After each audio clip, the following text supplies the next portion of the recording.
Hey guys, welcome to today's video. Well, today I'm going to do something a little bit different, and I'm going to let this T-post here, a fence post, tell us how the retail nursery business is different than any other business really that you can think of.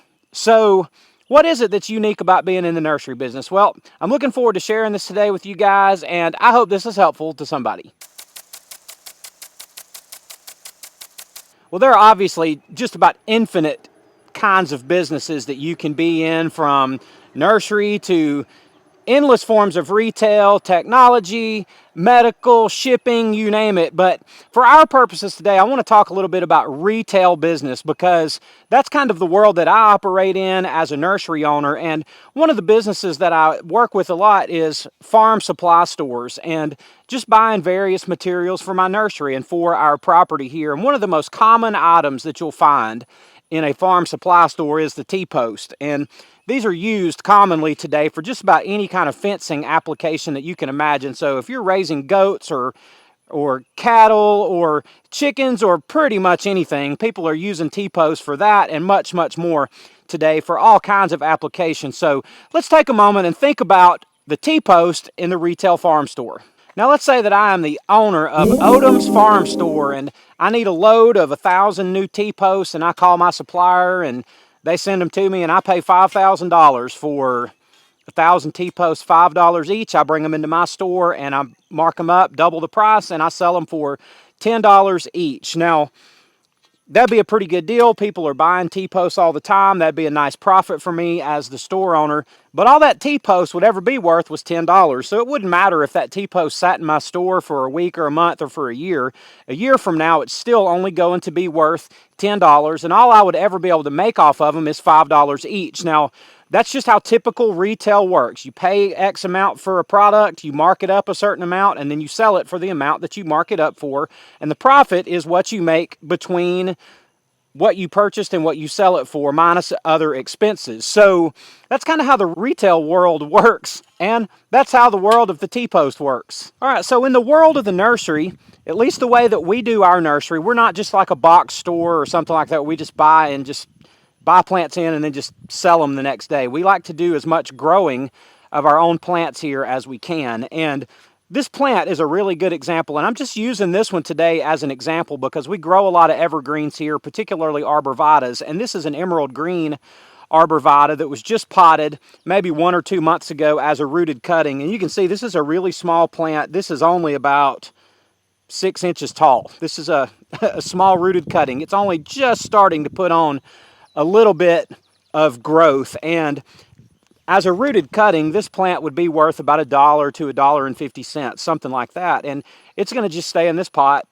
pretty much all year this year. I may wind up potting it in early fall if it grows, or just keep an eye on it. But we take these small plants and we grow them out. And this particular rooted cutting, I actually bought it in. So let's just say that I paid $1 for it. It might have been $1.25. I really don't remember, but just for number's sake, let's say that I paid $1 for this rooted cutting. Well, what is different about this than, say, the T-post is this isn't just going to be worth $2, because I'm going to keep it for a while and I'm going to grow it out. And now enter a slightly larger emerald green arborvita. Now, something that might amaze you, and it's amazing to me to just look at this, is that this emerald green here is in a trade gallon size pot, and it's about, you can see that that's about 16 inches tall, give or take a little bit.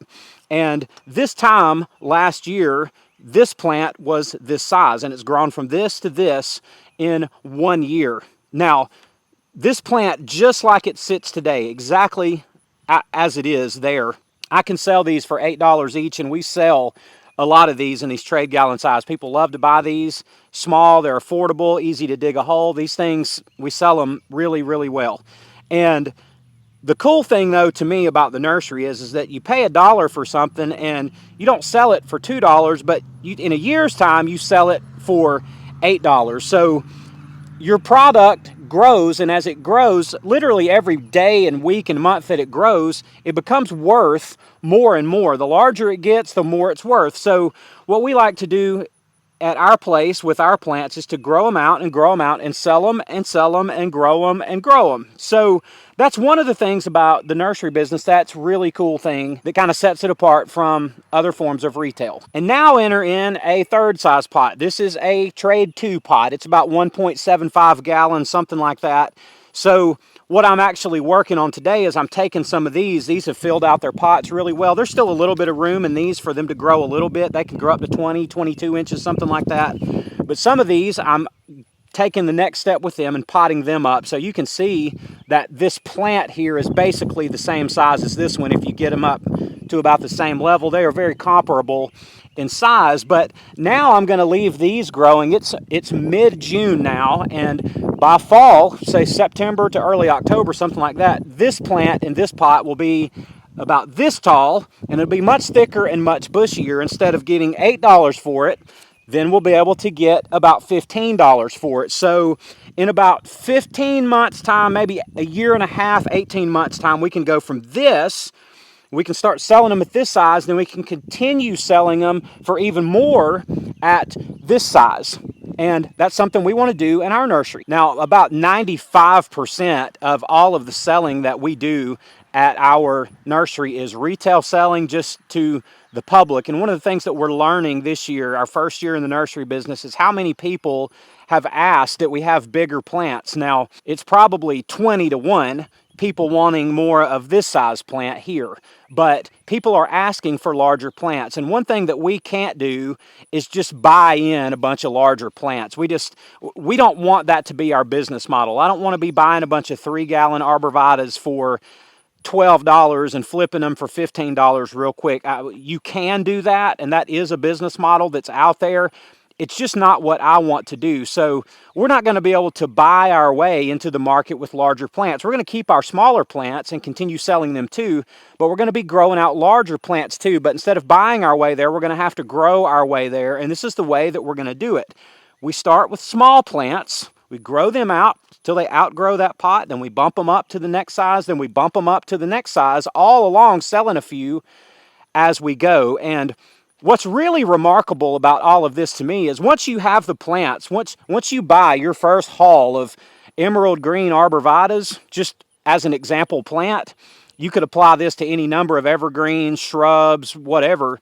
You don't have to buy that plant anymore, because not only is it increasing in value, but you can come along here ever so often and you can just completely sacrifice one of these plants and just shred it and take all the cuttings off of it to start more plants.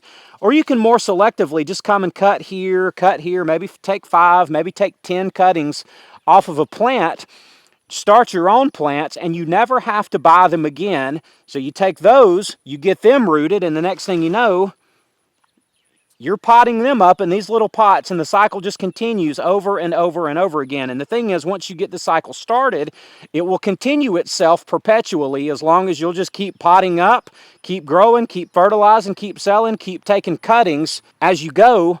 This thing just never ends, and you can do this with countless evergreens, countless shrubs, countless perennials, and it's all about getting loaded up with a real strong stock to start with, and this thing can just go in perpetuity on and on and on. Now, just for another example, this is a hydrangea. It's just a paniculata hydrangea, and here's one that we just propagated last year that's growing out, and it's doing okay. It needs some fertilizer, needs a little care, but you get the idea. This one's got a little bit more growth on it in a gallon pot, and this one's in a 3-gallon pot. We could sell this one today. It's getting a little sunburnt on it, and it's getting a little bit just where it needs a little. What it really needs is to be put in the ground. But you see the idea. You can do this same thing, this growing them out, selling them at different times along the way as your product becomes more and more valuable. You probably don't want to just keep all of your plants into 3 or 5-gallon pots. Depending on what kind of model you want to use for your business, you may want to sell them when they're smaller. This is most of the ones that I sell are in this size pot, and a little bit bigger than this, but not much bigger.